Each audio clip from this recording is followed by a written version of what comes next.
Assalamualaikum warahmatullahi wabarakatuh. Perkenalkan, nama saya Muhammad Farhan Fitra Danaldi dengan NIM C4021-014 dari kelas R001 Manajemen Pemerintahan. Saya akan menjelaskan tentang manajemen keuangan, konsep pasar, dan e-commerce dalam bisnis. Manajemen keuangan yaitu kegiatan perencanaan, pengelolaan, penyimpanan, serta pengendalian dana dan aset yang dimiliki suatu perusahaan maupun dalam sebuah bisnis. Manajemen pemerintahan, segala aktivitas perusahaan yang berhubungan dengan bagaimana perusahaan memperoleh dana, menggunakan dana, serta mengelola aset sesuai dengan tujuan perusahaan.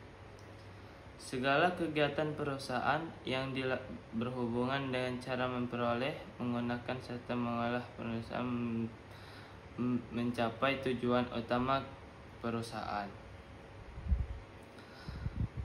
Konsep pasar.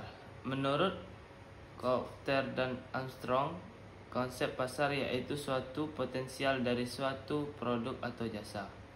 Ukuran dari pasar itu sendiri tergantung dengan jumlah orang yang menunjukkan tentang kebutuhan dan mempunyai kemampuan dalam interaksi.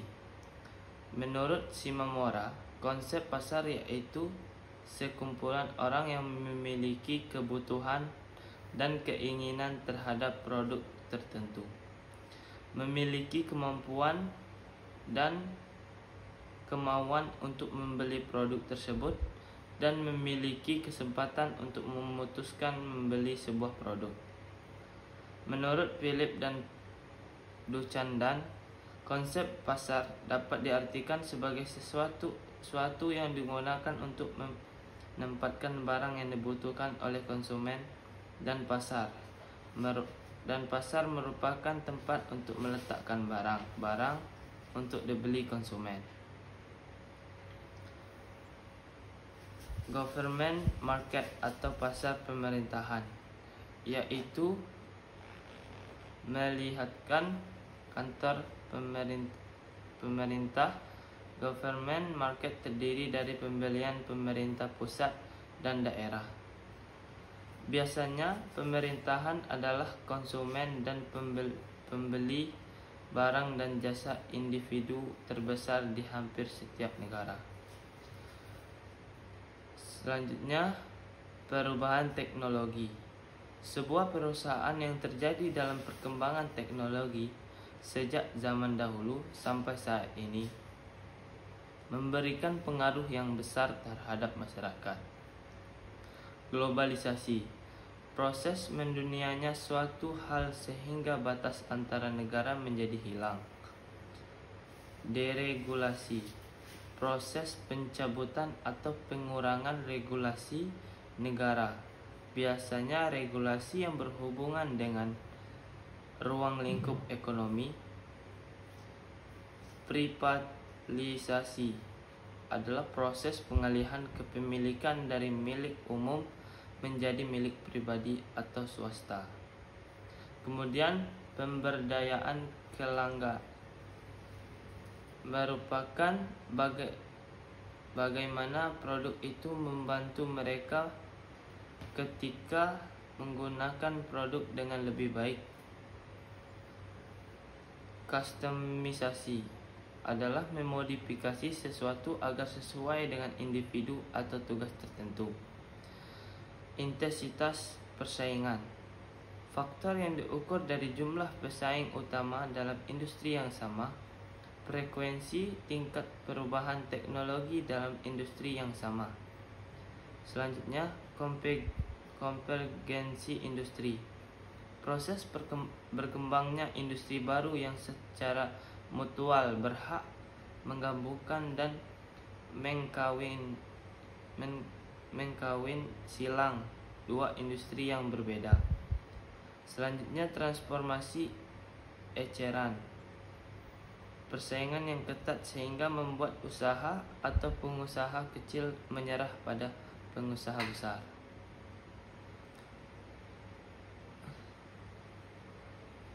Belanja melalui online shop merupakan cara lain belanja yang ditawarkan oleh teknologi komunikasi, yaitu internet dengan berbagai kemudahan yang diberikan, seperti kemudahan waktu dalam melakukan pekerjaan tanpa harus bertatap muka terlebih dahulu.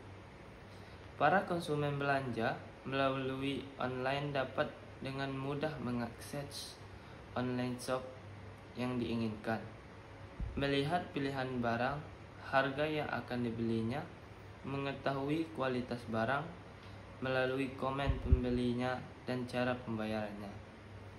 Kemudahan dan keunggulan belanja melalui online yaitu prosesnya. Konsumen hanya membuka web online shop melalui internet bisa langsung melakukan transaksi online seperti Shopee. Shopee adalah salah satu situs belanja online pendatang baru jika dibandingkan dengan situs belanja online lainnya. Strategi komunikasi bisnis Shopee melalui marketplace dengan memudahkan para penjual serta pembeli dalam berinteraksi melalui fitur live chat-nya. Shopee juga menyediakan banyak produk mulai dari gadget, fashion, kosmetik, elektronik, otomotif, dan lain sebagainya.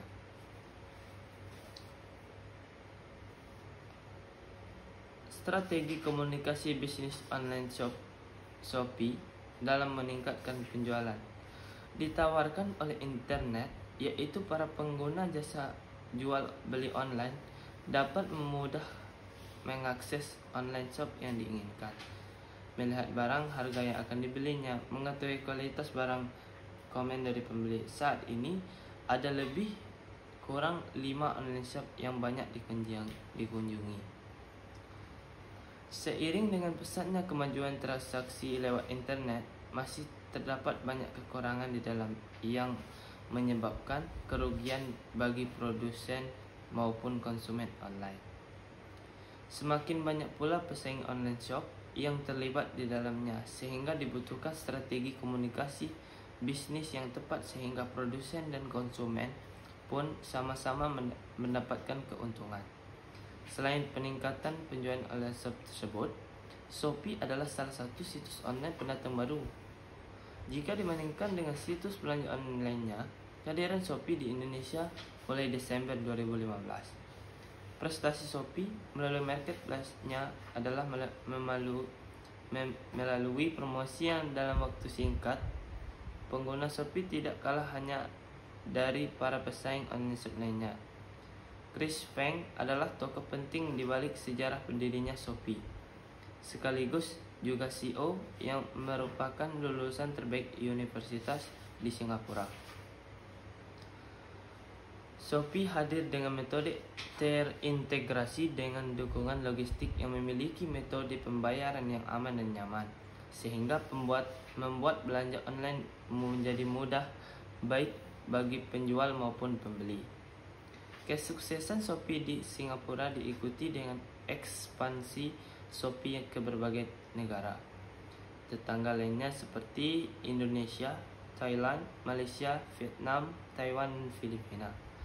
Shopee diperkenalkan pertama kalinya sebagai pasar customer dan to customer, namun kemudian beralih menjadi model hybrid, dan saat ini Shopee dijadikan sebagai business to customer.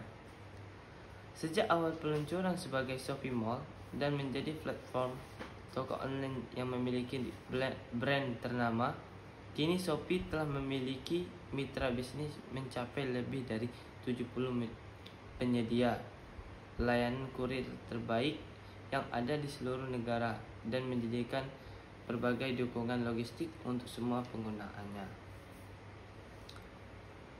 Baik, itulah yang dapat saya sampaikan.